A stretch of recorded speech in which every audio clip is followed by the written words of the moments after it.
My name is Colonel Elena Marsh, United States Army, retired. And on the night my husband's aunt called me, just our maid, in front of 200 people, I was wearing a dress that cost $40 and carrying 11 years of classified intelligence work that not one person in that ballroom knew existed. If you're watching this from a military family, from a family where someone's service got erased by everyone else's comfort, comment below right now and tell me exactly where in the world you're watching this from. Like this video, subscribe, and stay until the end, because what happened in that courtroom 4 months later is the reason I stopped explaining myself to people who never once asked. 3 things were happening at once that night, though I didn't know it yet. The first was a legal trap. My husband, Richard Calloway, had already filed papers I hadn't seen, built around a claim that I was faking a service-connected disability to inflate my VA compensation and protect a pension he wanted split in his favor. The second was a betrayal that had been going on for 14 months, hidden behind business trips to Charlotte that were never business trips at all. The third was simpler and colder. The truth about who I actually was in uniform, sealed in a personnel file at Fort Belvoir, was going to come out in front of every person who had spent 6 years calling me the help, and there was nothing any of them could do to stop it once it started. The pension in question was $4,100 a month in retired pay, plus $2,110 in VA disability compensation, the combined result of 22 years of active service, and a spine and a set of eardrums that never fully recovered from an IED blast outside Kandahar in March of 2011. Richard knew the second number. He never once asked about the first 22 years that produced it. I met Richard Calloway in 2016, 11 months after I transitioned out of active duty into the Individual Ready Reserve, at a fundraiser for a veterans literacy program that his law firm sponsored for tax purposes, more than conviction. I was 34, he was 39, a partner at Calloway & Boyd, 3rd generation in a firm his grandfather started, and he liked, from the very first conversation, that I didn't talk about my career. He assumed that meant there wasn't much to talk about.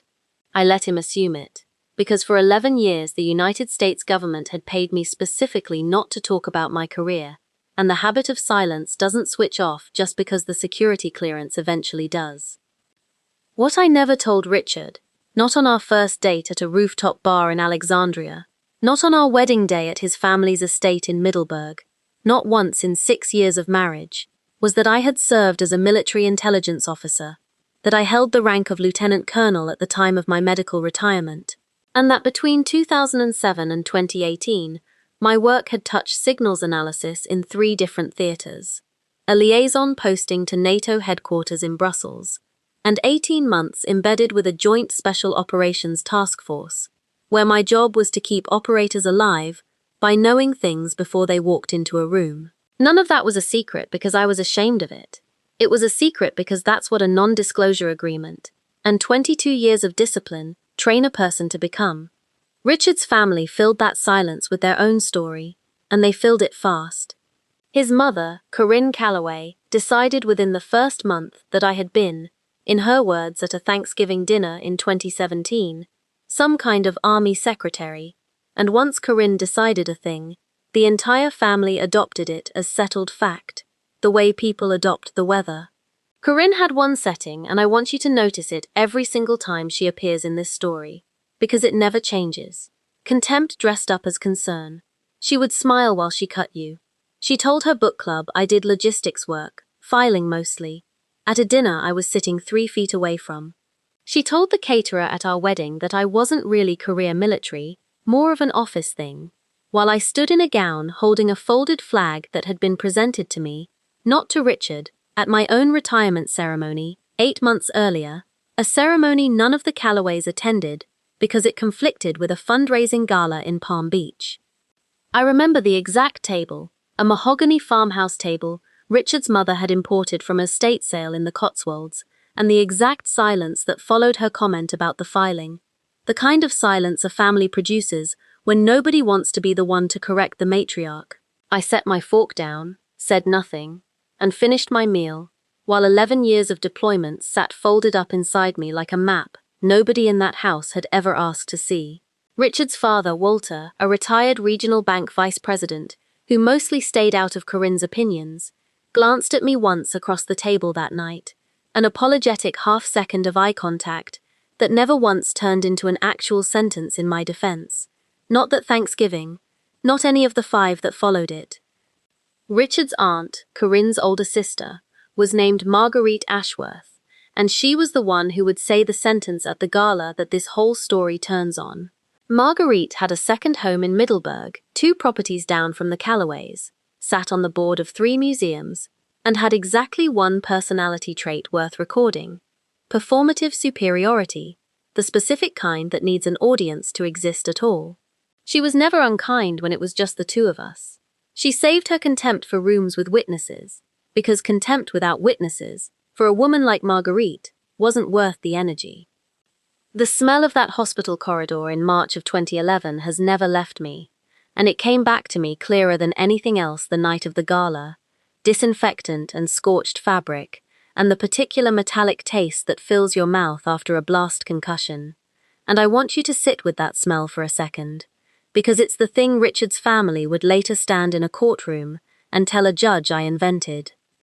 For 6 years I built a private practice as a consultant, quietly, on the side, doing threat assessment work for 2 firms that needed someone who understood signals intelligence without needing to be told what signals intelligence was. I made $81,000 a year doing it, on top of my retired pay and disability compensation. And Richard, who made $410,000 a year as a partner, referred to my income at a dinner party, in front of 11 guests, as Elena's little hobby money. I did not correct him. 22 years of classified work teaches you that correcting the wrong person at the wrong table costs more than it earns. The gala where Marguerite said the words that changed everything was held on the 14th of October at the Army-Navy Country Club, a benefit for a scholarship fund that Marguerite chaired. 312 guests, string quartet, a silent auction with a signed football helmet that went for $11,000. I was there because Richard needed a wife on his arm for photographs that would run in a regional business magazine. I wore a navy dress I'd bought on sale for $39, no jewelry beyond my wedding ring, and I stood near the bar because standing near the bar meant fewer people tried to make conversation with the help. Retired 4-star General Marcus Webb was there because his granddaughter was one of the scholarship recipients. I had not seen General Webb in 9 years. In 2009, then a 2-star, he had personally signed off on an intelligence assessment I authored that changed the routing of a convoy and, by every account given to me afterward, saved 11 lives. He knew my face. He knew my name. He knew exactly what I had done, because he had read the after-action report with his own eyes and had shaken my hand in a tent outside Bagram and told me, verbatim, "Marsh, I don't forget the people who keep my people alive."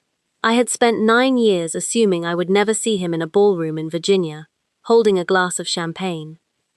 The ballroom smelled like candle wax and crab cakes, and the particular cologne Richard's father wore, the same brand my own father had worn to my commissioning ceremony 23 years earlier, a coincidence that had struck me as almost funny, until it stopped being funny at all. The string quartet was working through something by Vivaldi, the second movement, and I remember counting the beats between the double bass entries the way I used to count seconds between mortar impacts, an old habit my body never fully unlearned. Marguerite intercepted him 3 feet from where I was standing, steering him toward a donor she wanted flattered, and when General Webb's eyes moved past her shoulder and landed on my face, and he started to say my name, Marguerite, misreading the moment entirely, laughed her performance laugh and said the sentence. "Oh, don't mind her, General. She's just our maid, Richard's wife. Sweet girl, she does the household things." 12 people within earshot laughed along with her, the specific soft laugh of a room agreeing to a joke at someone else's expense, without checking whether it was true. Richard did not correct her. Richard, 3 feet away with a scotch in his hand, said nothing at all, and that silence is the second thing this story turns on, because a man who stays silent while his wife is erased in public has already told you, in the clearest language there is, exactly how much he's willing to defend her when it costs him something. General Webb did not laugh. He set his champagne down on a passing tray, looked at Marguerite, then looked at me, and the room, or at least the 12 people who had just been laughing, went quiet enough that I heard the string quartet hit the next bar of Vivaldi with unnatural clarity. "Do you know who she is?" he said, not loudly, but in the flat carrying voice of a man who has given orders to rooms of 200 soldiers and expects to be heard the first time. Marguerite blinked. "She's Richard's wife," she said, as though repeating the fact would make it sufficient. General Webb didn't blink. "Lieutenant Colonel Elena Marsh," he said, "retired, Military Intelligence Branch, 22 years of service, 1 Bronze Star with Valor Device, a Purple Heart from an IED strike outside Kandahar that I read the medical report on personally, and the officer whose analysis in 2009 rerouted a convoy I commanded and kept 11 of my soldiers alive to go home to their families. That's who she is." Nobody in that circle said a word for what felt like a very long time. Marguerite's mouth opened and nothing came out of it. Richard's Scotch glass didn't move an inch, but I watched the colour drain out of his face like someone had pulled a plug. I want to be honest with you about how I felt in that moment, because this isn't a story where I burst into tears of vindication. I felt almost nothing on the outside. The same flat calm I'd trained into my body over 2 decades of briefings where showing you were rattled cost you credibility you'd never get back. Inside, something older than that training was doing arithmetic, counting every dinner party, every Thanksgiving, every time someone had handed me their coat because they assumed that was my job, and filing it, the way I'd once filed threat indicators, into a pattern I finally had a name for. But the gala wasn't the end of anything. It was, I understand now, the moment the story truly started, because 6 weeks later Richard filed for divorce, and buried on page 14 of a 41-page filing, his attorney had written language accusing me of exaggerating a service-connected disability in order to protect an inflated and possibly fraudulent pension claim. Language designed to strip me not just of spousal support, but of standing, of credibility, in front of a judge who had never met either of us. The lawyer who wrote that filing was named Desmond Hale, senior partner at a firm 2 floors below Richard's own building, and Desmond had exactly one personality trait, repeated in every interaction I had with him over the next 4 months: calculating arrogance, the specific confidence of a man who has never once lost a case he considered beneath him. He wore watches that cost more than my monthly VA check, and he called me Mrs. Calloway, in a tone that made it sound like an accusation. In our first deposition, Desmond leaned back in his chair, tapped a pen against a legal pad, and said the words that would, months later, be turned inside out and handed back to him in front of a packed courtroom. "Let's be honest, she's not exactly a soldier, is she? A few years of desk work and a pension that's gotten very generous very fast. My client believes she's fabricating the severity of this so-called disability, and frankly, I believe him." The pending exam he was referring to, the one he was so certain would expose me, was a compensation and pension re-evaluation scheduled by the VA for the following month.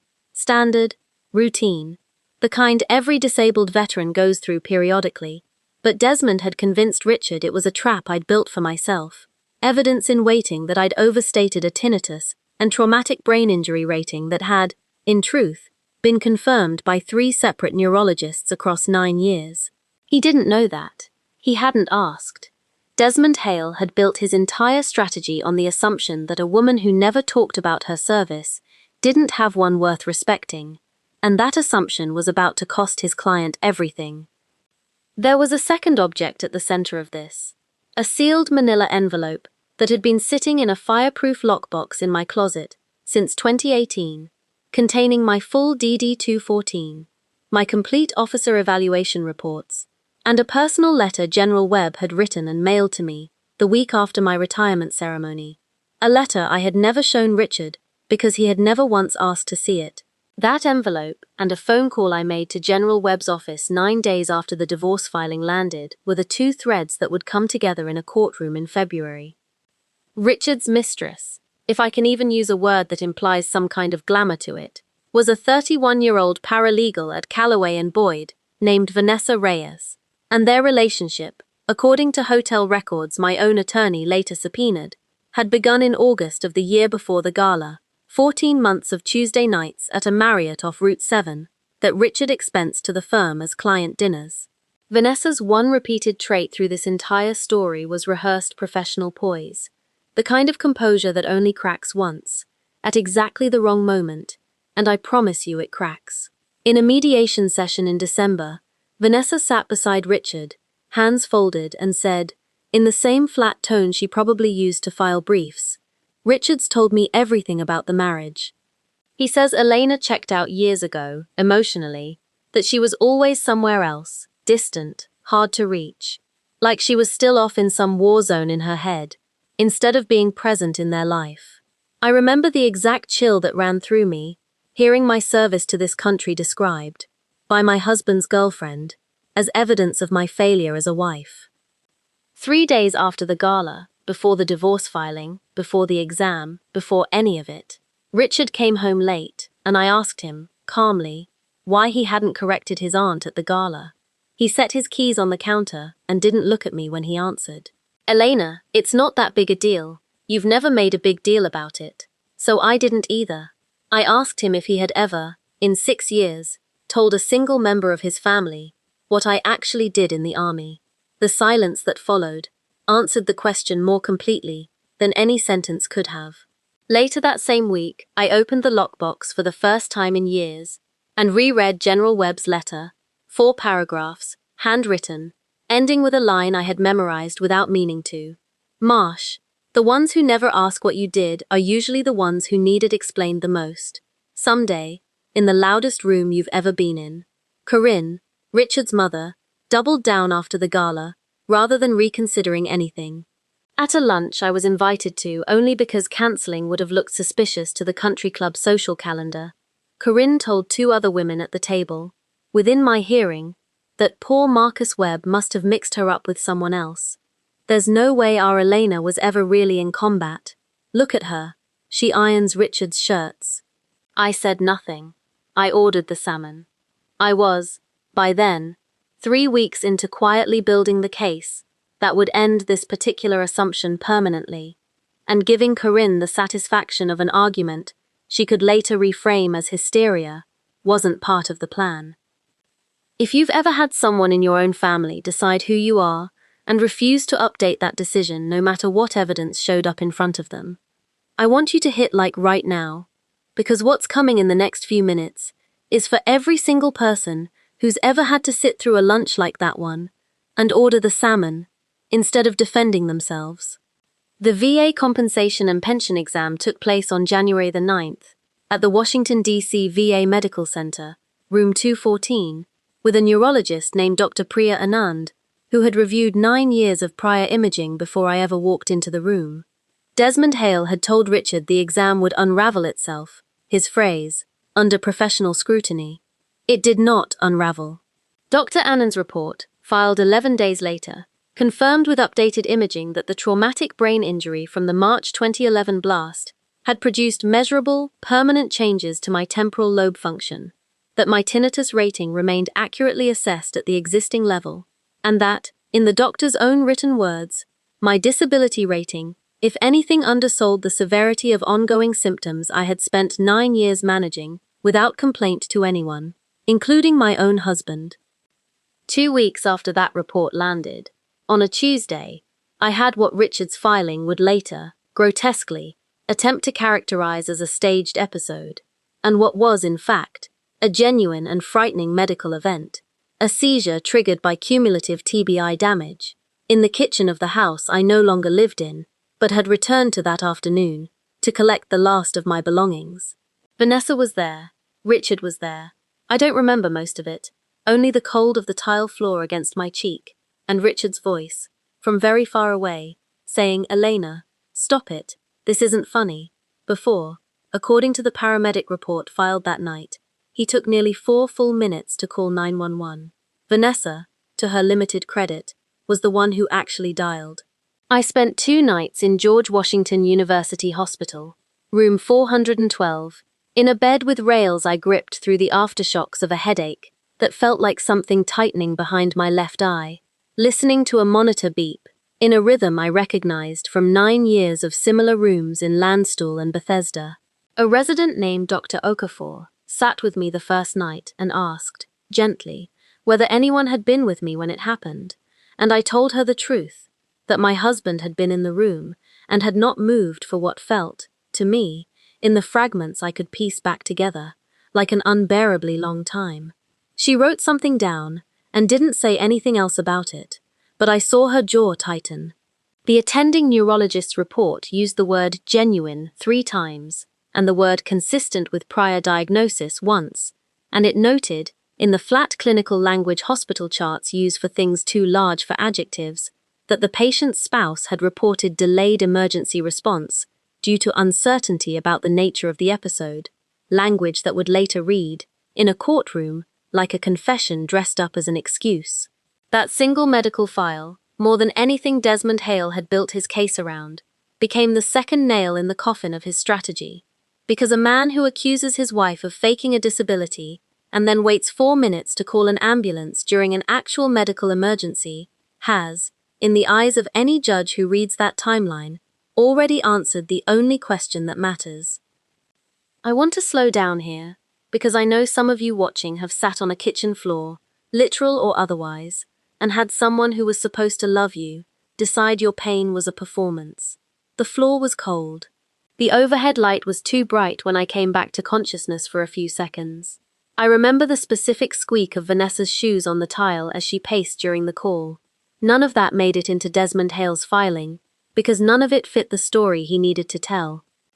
By late January, my attorney, a former Army JAG officer named Colonel Patricia Odom, retired, now in private family law practice, specifically because she had watched too many veterans get outmaneuvered in civilian courtrooms by lawyers who didn't understand military records, had assembled 3 things: the sealed personnel file from Fort Belvoir, fully declassified for the purposes of the proceeding after a formal request that took 6 weeks to process, the hospital records from the seizure and the 4-minute delay, and a sworn declaration from General Marcus Webb, 4 pages, notarized, describing under penalty of perjury my service record, my decorations, the 2009 convoy incident, and, in its final paragraph, his direct observation of the October Gala and the words spoken there by Marguerite Ashworth, in his presence.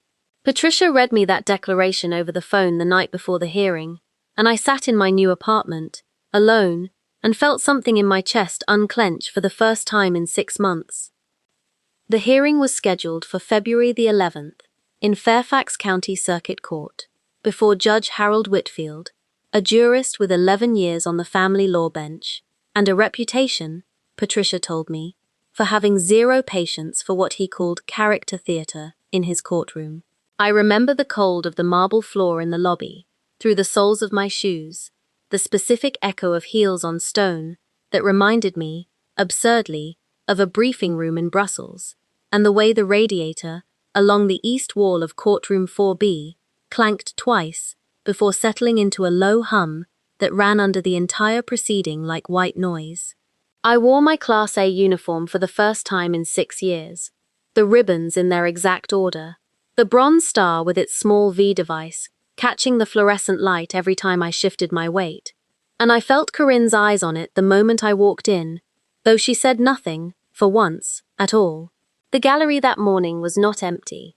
Word had travelled, the way it does in a social circle as small as the Callaways, and Marguerite came, and Corinne came, and 8 or 9 members of the country club set came with them, seated together like a jury of their own choosing, and near the back, in a plain grey suit with a combat infantryman's badge pin on the lapel, General Marcus Webb came too, because Patricia had subpoenaed him as a witness, and he had told her, and I quote, "I wouldn't miss this for anything, Colonel Odom. I've been waiting 9 years to see somebody finally listen to this woman."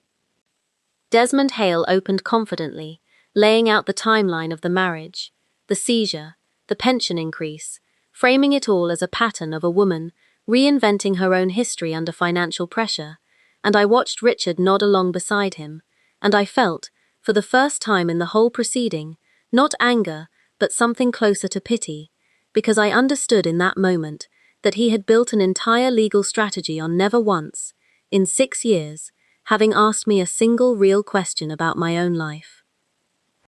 Patricia rose and called General Webb to the stand first, and the room's temperature changed the second he took the oath.